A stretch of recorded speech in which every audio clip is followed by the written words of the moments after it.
ታሪካችን የሚጀምረው አሜሪካ ውስጥ ከሚገኙ ከተሞች መካከል በውበቷ ተወዳዳሪ በሌላት ኒውዮርክ ከተማ ውስጥ ሲሆን ምንም እንኳን ኒውዮርክ በውበቷ ያለምን ቀልብ መሳብ የቻለች ከተማ ብትሆንም ነገር ግን አደገኛ የሚባሉ ማፊያዎች መፈልፈያ መሆኗ ለብዙዎች ስጋትም ምክንያት እንደሆነች እናያለን።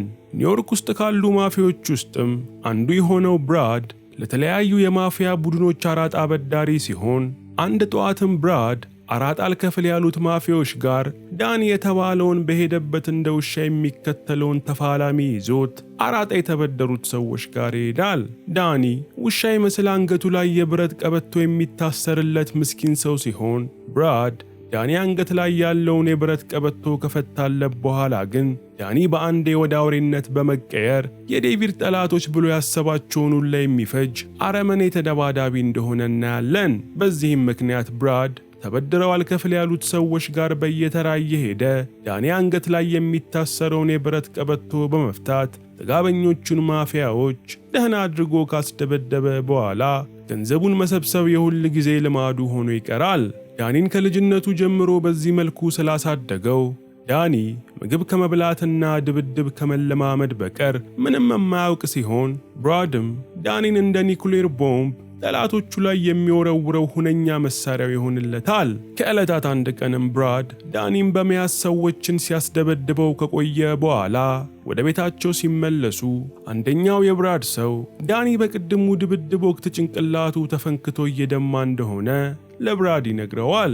ብራድም ለፍንክቱ ባንዴጅ እንዲሰጡት ነግሮ ለዳኒ የቁስል ባንዴጅ ቢሰጠውም ዳኒ ግን ባንዴጁ የቱ ጋር እንኳን እንደሚለጠፍ ማያውቅ ሮቦት ስለነበር ፍንክቱን ሳክም ወደ ቦክስ ልምምዱ ይገባል። ቀጥሎም ዳኒ የቦክስ መለማመጃ ከረጢቱን የአባቱ ገዳይ ይመስል ደህና አድርጎ ሲደበድበው ስለቆየ ከረጢቱ የዳኒን ቡጢ መቋቋም አቅቶት ፈንድቶ አሸዋ መፍሰስ ይጀምራል።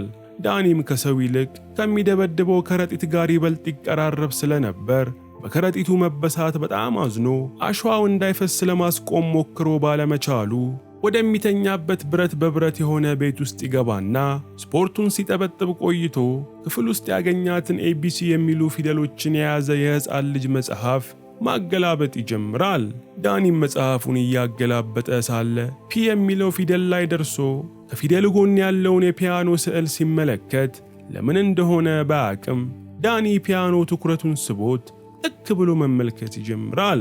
በመሃል ግን ዳኒ ቅድም ያላሸገው ፍንክት ደም ተንጠባጥቦ መጽሐፉ ላይ በማረፉ ዳኒ የተሰጠውን ባንዴጅ አይቶ አንዳች ሐሳብ የመጣለት ቢመስልም ነገር ግን ባንዴጁን ፍንክቱ ላይ ከማድረግ ይልቅ ቅድም የቦረጠሰው የቦክስ መለማመጃው ከረጢት ላይ ለጥፎ አሸዋውን ከመፍሰስ ያስቆመዋል።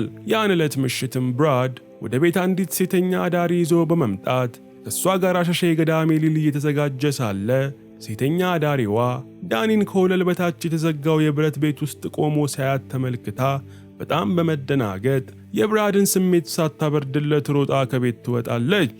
ብራድም ንዴቱን የሚወጣበት ቦታ አጥቶ ዳኒን ሲሰድበው ያመሻል። በቀጣዩም ቀን ብራድ ዳኒን ይዞት ብድሩን አልከፍል ወደ አለው ስፖርት መስሪያ ጂም ያለው ሰው ቤት ይሄዳሉ።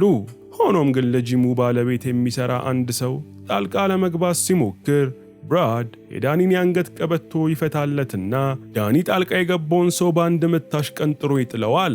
ይህን ያየው የጂሙ ባለቤትም ነገሮች ከቁጥጥር ውጪ ሳይሆኑ በፊት ያለበትን ዕዳ ከፍሎ ይገላገላል። ቀጥሎም ብራድ ወደ ሌላ ተበዳሪ ሄዶ እርሱንም በዳኒ አስቀጥቅጦ ገንዘቡን ተቀብሎ ሲያበቃ በመጨረሻም ብራድ ጆርጅ ወደ ተባለው ኒውዮርክ ውስጥ ስመጥር ከሆኑ ማፊያዎች ውስጥ አንዱ የሆነው ሰው ጋር ይሄዳል።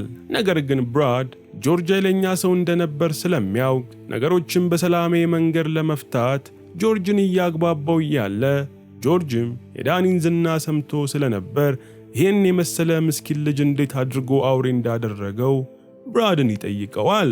ብራድም ዳኒን ከልጅነቱ ጀምሮ ፍልሚያ ብቻ እንዲያውቅ አድርጎ በማሰልጠኑ እንደሆነ በኩራት ለጆርጅ ይነግረዋል። ጆርጅም ቀጥሎ ብራድ የዳኒን ቀበቶ ባይፈታለት ምን እንደሚፈጠር ሲጠይቀው ብራድም ጆርጅ እያሰበ ያለው ነገር ገብቶት የዳኒን የአንገት ቀበቶ ለመፍታት እጁን ቢዘረጋም የጆርጅ ሰዎች ብራድን ፈጥነው ይዘውት መሬት ላይ በማስተኛት ይቀጠቅጡት ይጀምራሉ።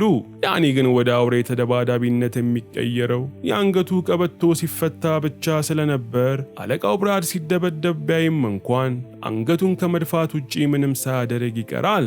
ጆርጅም በዳኒ ስሜት የለሽነት ተገርሞ ብራድን ከገደለው በኋላ እሱንም እንደሚገድለው ለዳኒ ቢነግረውም ዳኒ ግን አሁንም ምንም ስሜት ባለማሳየቱ ጆርጅ ሰዎቹ ብራድን ገድለው ሲያበቁ ዳኒንም እንዲገድሉ ታዟቸው ትቷቸው ይወጣል።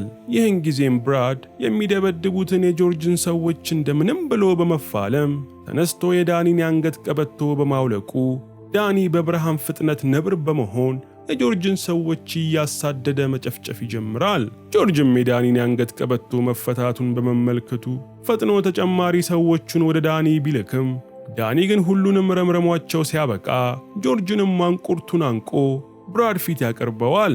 ጆርጅም በፍርሃት እየተርበደበደ ብራድ የፈለገውን ያህል ንብረት እንዲወስድ እሱን ግን በሕይወት እንዲተወው ሲለምነው ብራድም ጆርጅ የተበደረውን የገንዘብ መጠን የሚሆን ንብረት ብቻ በመውሰድ ሌላ አንድም ነገር ሳይነካ ጥሎት ይወጣል። ያን ቀንም ብራድ ሰዎቹን ይዞ ወደ ቤት እንደተመለሰ ብራድ ቅድም ላይ በጆርጅ ሰዎች ሲቀጠቀጥ ዳኒ ተገትሮ ማየቱ በጣም እንዳስገረመው ጠቅሶ ውሻ እንኳን ባለቤቱ ሲጠቃ ለባለቤቱ እንደሚደረብ በንዴት ለሰዎቹ ይነግራቸዋል።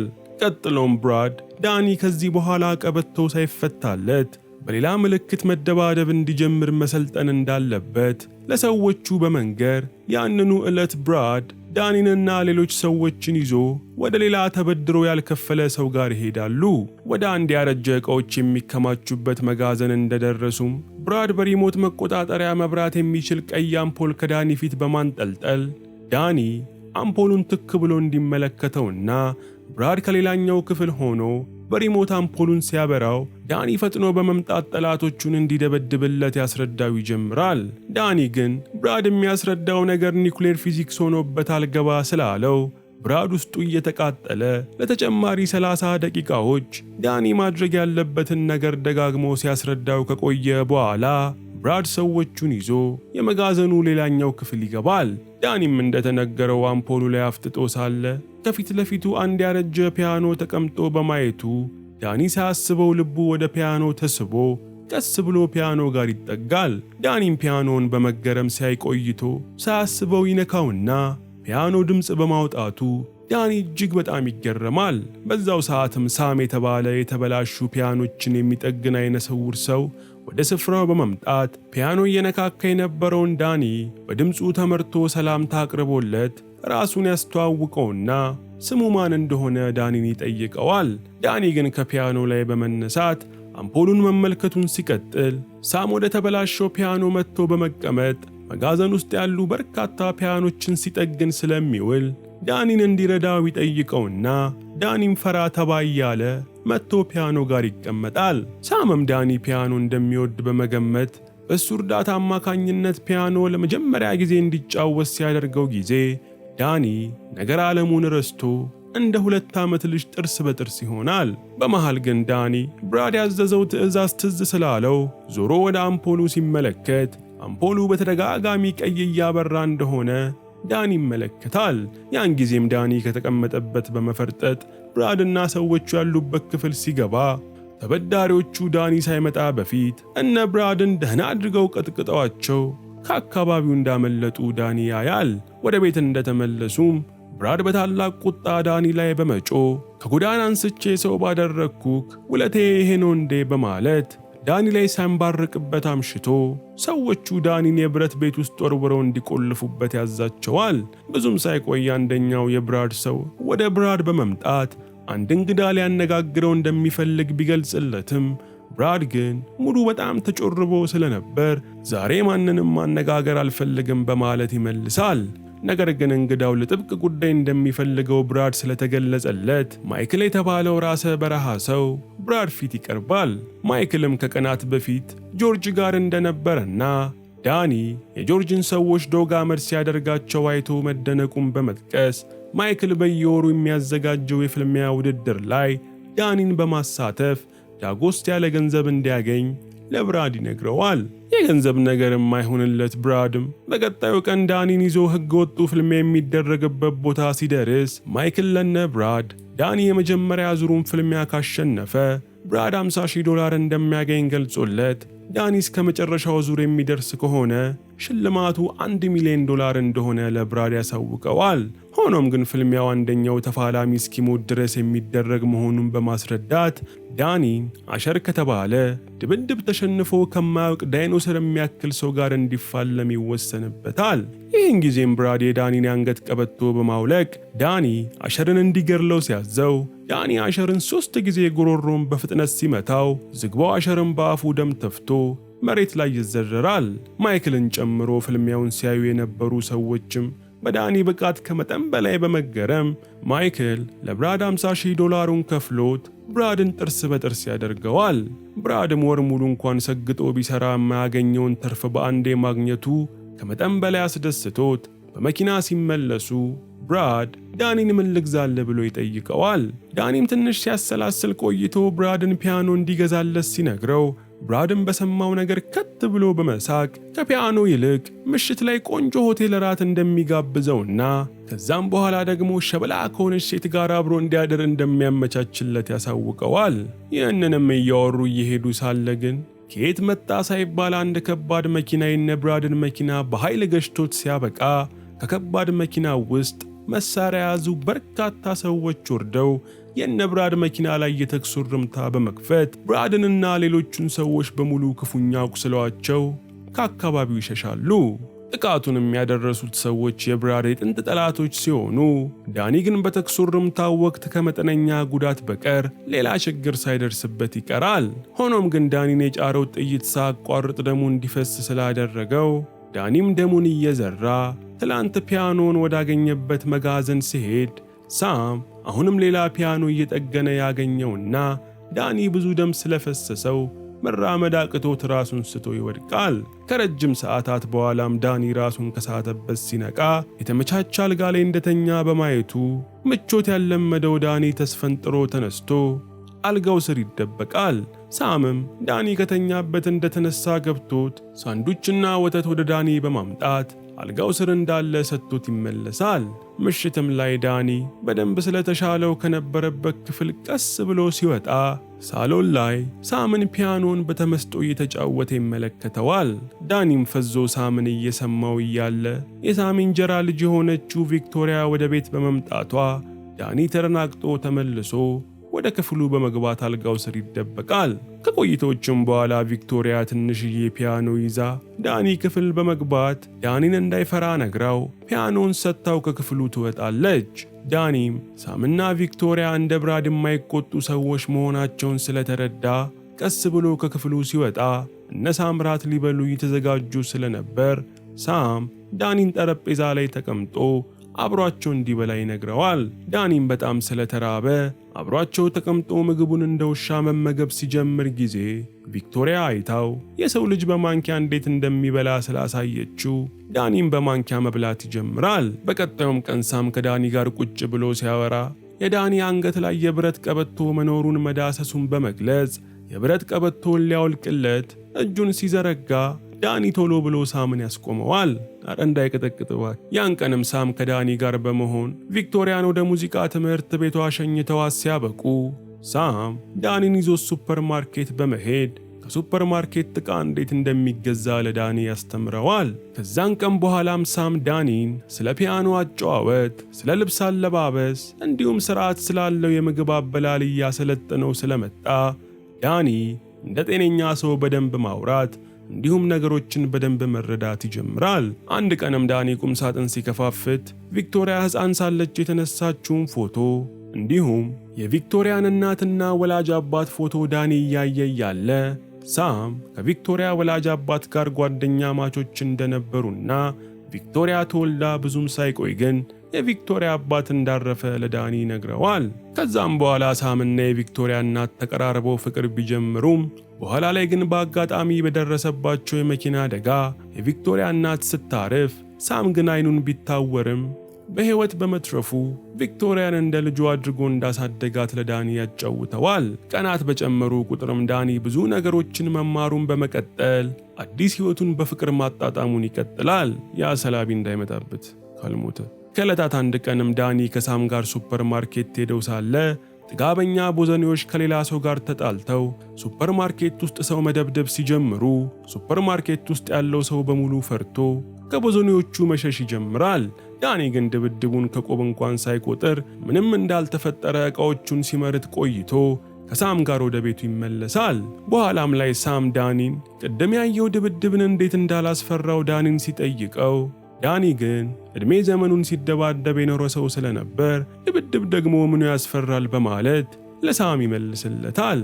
ዳኒም ከሳምና ቪክቶሪያ ጋር መኖር ከጀመረ የተወሰኑ ወራቶችን ቢያስቆጥርም እስካሁን ድረስ ግን ከአንገቱ ላይ የታሰረውን የብረት ቀበቶ እሱም ሆነ ሌላ ሰው እንዲፈታለት ባለመፍቀዱ ቪክቶሪያ ይሄ ነገር እንደ እንቆቅልሽ ይሆንባታል። አንድ ምሽት ላይ ግን ቪክቶሪያ ዳኒን ስታዋራው ቆይታ የብረት ቀበቶውን ልትፈታለት እጇን ስትሰነዘር ጊዜ ዳኒ ድንገት በርግጎ ቪክቶሪያን ያስቆማታል። ለጥፎ እንዳይጥልሽ። ቪክቶሪያ ግን ምንም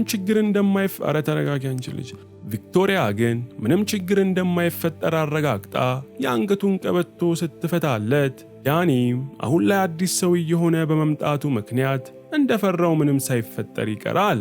የአንገቱ ቀበቶ መፈታቱን ተከትሎም ዳኒ ከብራድ አእምሮ ቁጥጥር ሙሉ በሙሉ ነፃ በመውጣቱ አሁን ላይ የምድር ደስተኛ ሰው ሆኖ ሰላማዊ ሕይወቱን በመምራት ላይ ሳለ አንድ ቀን ሳም ለዳኒ የተወሰነ ገንዘብ በመስጠት ዛሬ ልቡ ያሻውን ነገር ገዝቶ እንዲመጣ ይገልጽለታል። ዳኒም እንደተፈታ ጥጃ በመደሰት ልብስ መሸጫ ሱቅ ገብቶ ብዙ አይነት ኮፍያዎችን ሲመርጥ ቆይቶ ልቡ ያረፈበትን ገዝቶ ሲወጣ መንገድ ላይ ከድሮ አለቃው ብራድ ጋር ባልደረባ ከሆነ ሰው ጋር ይገናኛል። የብራድ ባልደረባም ዳኒን በመደነቅ ሲያየው ቆይቶ ይህን ሁላ ወራት የት ጠፍተህ ነው በማለት ከጠየቀው በኋላ አሁን ላይ ብራድ ከጥይት ድብደባው አገግሞ ከሆስፒታል ስለወጣ አብረው ወደ ብራድ እንዲሄዱ ለዳኒ ነግረዋል። ዳኒ ግን ከነሳም ጋር እየኖረው ባለው ሕይወት ደስተኛ ስለነበር ወደ ብራድ አልሄድም በማለት ቢቃወምም የብራድ ባልደረባ ግን ዳኒን አብሮት ካልሄደ በኋላ ላይ አፈላልገው ሲያገኙት ዳኒን አስጠግተው እያኖሩ ያሉትን ሰዎች ጭምር እንደሚገርሏቸው ይዝበታል። ይህን ጊዜም ዳኒ የነሳምን ከአደጋ ለመጠበቅ ሲል ከሰውየው ጋር ብራድ ወዳለበት ሲመለስ ብራድም ከደረሰበት ጥቃት በጥሩ ሁኔታ እንዳገገመ ዳኒ ይመለከታል።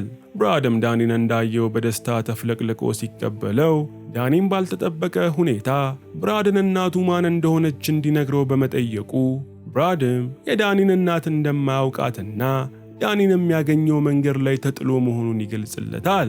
ብራድም ዳኒን እንዳየው አእምሮ ላይ ገንዘብ ብቻ ስለታወሰው ዳኒን ይዞት ማይክል ወደሚያዘጋጀው ሕገወጥ ድብድብ የሚደረግበት ስፍራ ይወስደዋል። እዛም እንደደረሱ ድራኩ የተባለ አደገኛ ተፋላሚ አብሮት ይፋለም የነበረውን ሰው ቀጥቅጦ በመግደሉ ምክንያት ዳኒ ድራኮንን እንዲፋለመው ትዕዛዝ ይተላለፋል። ይህን ጊዜም ዳኒ ድራኮንን ተፋልሞ መግደል እንደማይፈልግ ለብራድ ቢነግረውም ብራድ ግን በድጋሚ አስሮለት የነበረውን የዳኒን የአንገት ቀበቶ በመፍታት ድራኮንን ድምጥማጡን እንዲያጠፋው ያዘዋል። ዳኒ ግን አሁንም ቃሉን በመድገም ድራኮንን እንደማይፋለም ሲናገር ጊዜ ብራድም ዳኒን ለማግባባት በማሰብ ይህን ፍልሚያ ካሸነፈ ከተማው ውስጥ አለ የተባለ ፒያኖ እንደሚገዛለት ቃል ይገባለታል። በሚያስደንቅ ሁኔታ ግን ዳኒ አሁንም አልፋለምም በሚለው አቋሙ በመጽናቱ ብራድ ደሙ ፈልቶ ዳኒን ድራኮን ወዳለበት መፋለሚያ ስፍራ ገፍትሮ ይከተዋል። ድራኮም እንደተራበ አንበሳ ወደ ዳኒ ተስፈንጥሮ ጥቃት ማድረስ ቢጀምርም ዳኒ ግን ይሆናል ተብሎ በማይታሰብ ሁኔታ ድራኮንን ከማጥቃት ይልቅ ራሱን ብቻ እየተከላከለ ለመቆየት ይመርጣል። ውድድሩን የሚያካሄደው ማይክልም በዳኒ ያልተለመደ ጸባይ በመገረም ዳኒን በግድ እንዲፋለም በማሰብ የተሳለ መጥረቢያ ወደ መፋለሚያ ስፍራው እንደወረወረ ድራኮ መጥረቢያውን አንስቶ ዳኒን ሊከታትፈው መሰንዘሩን ይቀጥላል። ዳኒ ግን አሁንም ቢሆን ራሱን ከመከላከል በቀር ጥቃት ማድረሱን በመተው ምክንያት ማይክል ተበሳጭቶ ተጨማሪ ተፋላሚዎችን ወደ ፍልሚያው ስፍራ ያስገባቸዋል። ዳኒ ግን ይህ ሁሉ እንኳን ሆኖ ራሱን በመከላከል ብቻ በመቀጠሉ ፍልሚያ ሜዳው ውስጥ የነበሩት ተፋላሚዎች በሙሉ ጥቃታቸውን አጠንክረው በመሰንዘር ዳኒን ቅጥቅጥ ማድረጋቸውን ይቀጥላሉ። ዳኒም ድብደባው ስለበዛበት በመጨረሻም ራሱን ከመከላከል ጥቃት ወደ ማድረስ ተሸጋግሮ ፍልሚያ ቦታ ያሉትን ሰዎች በሙሉ ስብርብር አድርጎ በመቀጥቀጥ ሁሉንም ቢዘርራቸውም ነገር ግን ዳኒ ማንንም ሳይገድል በማቆሙ ምክንያት ብራድ ተፋላሚዎቹ ካልሞቱ ሽልማት እንደማያገኝ ገብቶት የተዘረሩትን በሙሉ በጥይት በመደብደብ ይገድላቸዋል። ከፍልሚያውም በኋላ እነ ብራድ ወደ ቤታቸው እንደተመለሱ ብራድ ዳኒን በሰዎቹ አስይዞ ደህና አድርጎ ከጠፈጠፈው በኋላ ድሮ ወደሚተኛበት የብረት ክፍል እንዲወረወር ያደርገዋል። በሌላም በኩል ሳምና ቪክቶሪያ ዳኒ ቻው እንኳን ሳይላቸው በመሄዱ ልባቸው ተሰብሮ እራታቸውን በዝምታ ሲበሉ ዳኒም የሚተኛበት ክፍል ውስጥ ሆኖ ሲያሰላሰል ከቆየ በኋላ በመጨረሻም ከክፍሉ ተደብቆ በመውጣት የብራድ ቢሮ በመሄድ ፎቶ ፍለጋ መፈታተሽ ይጀምራል። ፎቶዎቹንም ሲበረብር ዳኒ ከልጅነቱ ጀምሮ ከብራድ ጋር የተነሳውን በርካታ ፎቶዎች ቢያገኝም ከሌሎቹ ፎቶዎች በተለየ ግን ዳኒ አንዲት ፒያኖ የምትጫወት ሴት ፎቶ ቀልቡን ስቦት ፎቶውን በደንብ መመልከት ይጀምራል። ዳኒም ፒያኖ የምትጫወተዋን ሴት ፎቶ ይዞ ብራድን በመጋፈጥ እቺ ሴት እናቴ ነች ወይ ብሎ ሲያፋጥጠው ብራድም የዳኒ እናት ሴተኛ ዳሪ እንደነበረችና ዳኒን ማሳደግ አቅቷት ጥላው ከሄደች በኋላ ብራድ እንደ ልጅ ወስዶ ዳኒን እንዳሳደገው ያሳውቀዋል። ዳኒ ግን ብራድ የነገረው ነገር ምንም ስላልተዋጠለት በመነጋታው ብራድና ባልደረቦቹ ዳኒን ለሌላ ፍልሚያ ይዘውት በመኪና እየሄዱ ሳለ ዳኒ ድንገት የመኪና መሪውን ዘሎ ይዞ በመጠምዘዝ የነበሩበት መኪናን እንዲገለበጥ ያደርገዋል። ቀጥሎም ዳኒ እንደምንም ብሎ ከመኪናው ውስጥ በመውጣት አንገቱ ላይ ያለውን ቀበቶ አውልቆ በመጣል ቀጥ ብሎ ሳምና ቪክቶሪያ ወደሚኖሩበት ቤት ደም በደም እንደሆነ ይሄዳል። እነ ሳምም ዳኒን አስገብተው ደሙን ጠራርገው ትኩስ ነገር እንደሰጡት ዳኒ ፒያኖ የምትጫወተዋን ሴት ፎቶ ለቪክቶሪያ በማሳየት ወላጅ እናቱ እሷ እንደሆነች በመግለጽ አለቃው የነበረው ብራድ ግን እናቱ ሴተኛ ዳሪ እንደነበረች ብሎ እንደነገረው ይገልጽላታል። ቪክቶሪያ ግን ፎቶ ላይ ያለችው ሴተኛ ዳሪ ሳይሆን የፒያኖ መምህርት እንደምትመስል በመግለጽ የፎቶውንም ሁኔታ በምስል ለሳም ስትገልጽለት ሳምም የዳኒ እናት ፎቶውን የት እንደተነሳች አውቆ ከዳኒ ጋር በመሆን የዳኒ እናት ፎቶውን ወደ ተነሳችበት ስፍራ ይሄዳሉ። ቦታውም የሙዚቃ ትምህርት የሚሰጥበት ስፍራ ስለነበር ትምህርት ቤት ውስጥ ያገኟት አንዲት አሮጊት ፎቶ ላይ የምትታየው ሴት ትምህርት ቤት ውስጥ ከሕፃን ልጇ ጋር እየመጣች ፒያኖ ትጫወት እንደነበር ገልጻ የሆነ ጊዜ ላይ ግን ሴቲቱ ከነ ልጇ እንደጠፉ በማብራራት የዳኒ እናት መልኳ በደንብ የማይታይበትን ፎቶ ለሳምና ዳኒ ትሰጣቸዋለች። ዳኒም ፎቶውን እንዳየ የእናቱን መልክ በደንብ በማስታወስ በልጅነቱ ከእናቱ ጋር ሳለ ምን ያህል ደስተኛ ልጅ እንደነበር ማስታወስ ይጀምራል። ዳኒና ሳምም ወደ ቤት እንደተመለሱ ዳኒ አሮጊቷ የሰጠችውን የእናቱን ፎቶ ይዞ በትካዜ ሲመለከት ቪክቶሪያ ደርሳበት ፎቶውን ከዳኒ እጅ በመቀበል ፎቶው ላይ የዳኒ እናት በፒያኖ የተጫወተች ያለውን የሙዚቃ ኖታ በአጉል መነጽር አይታ ስታበቃ ዳኒን ለማስደሰት ቪክቶሪያ ራሱኑ ሙዚቃ ፒያኖ ላይ መጫወት ትጀምራለች። ዳኒ ሙዚቃውን እንደሰማ ከዓመታት በፊት ምን እንደተፈጠረ በግልጽ በማስታወስ እናቱ ፒያኖዋን የተጫወተች ሳለ ትንሹ ዳኒ ደግሞ ከስሯ እየተልሞሰሞሰ ሲጫወት ድንገት ለእናቱ ገንዘብ አበድሯት የነበረው ብራድ የዳኒ እናት ጋር መጥቶ የተበደረችውን ብድር መክፈያዋ ቀን ስላለፈ ዕዳዋን ከሱ ጋር በመተኛት እንድትከፍል ያስገድዳት ይጀምራል። የዳኒ እናት ግን ከብራድ ጋር ይህንን ለማድረግ ፈቃደኛ ሳትሆን በመቅረቷ ብራድ ያለምንም ርኅራኄ የዳኒን እናት ገድሎ ዳኒን ደግሞ አግቶ ይዞት ሲሄድ ትውስ ይለዋል። በሌላም በኩል ብራድ በመኪና እንዲገለበጡ ያደረጋቸው ዳኒን የሚገኝበትን አድራሻ አጣርቶ እንዳገኘ ለእርሱ የሚሰሩ ሰዎችን በሙሉ ቆንጨራና ገጀራ በማስያዝ ዳኒን እንዲገድሉት ይልካቸዋል። ዳኒም የብራድ ሰዎችን መምጣት ሲመለከት ለሳምና ቪክቶሪያ ደህንነት ከመጠን በላይ በመስጋት ቤት ውስጥ ያለ ሰዋራ ስፍራ እንዲደበቁ አድርጓቸው እሱ ግን እንደ ጉንዳን እየተመሙ ከሚመጡት የብራድ ሰዎች ጋር መፋለም ይጀምራል።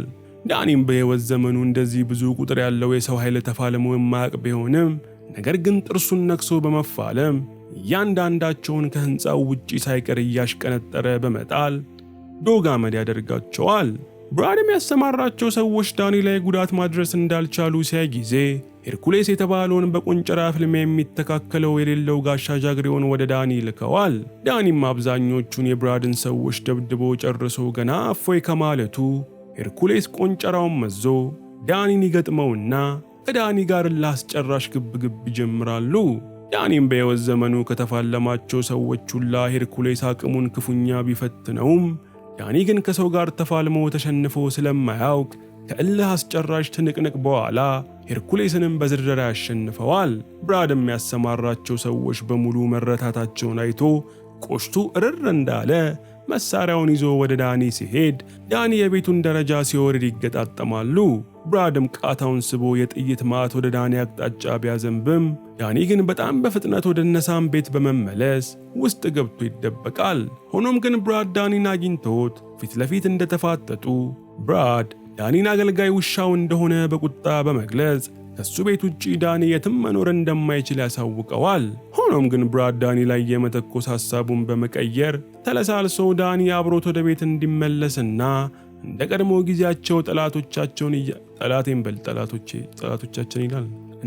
ጊዜያቸው ጠላቶቻቸውን እየቀጠቀጡ ተከብረው እንዲኖሩ ያሳስበዋል። ሳምና ቪክቶሪያም ተደብቀው የብራድን ንግግር ቢሰሙም ነገር ግን መውጣት ፈርተው የሚሆነውን ነገር በድምጽ ብቻ መከታተላቸውን ይቀጥላሉ።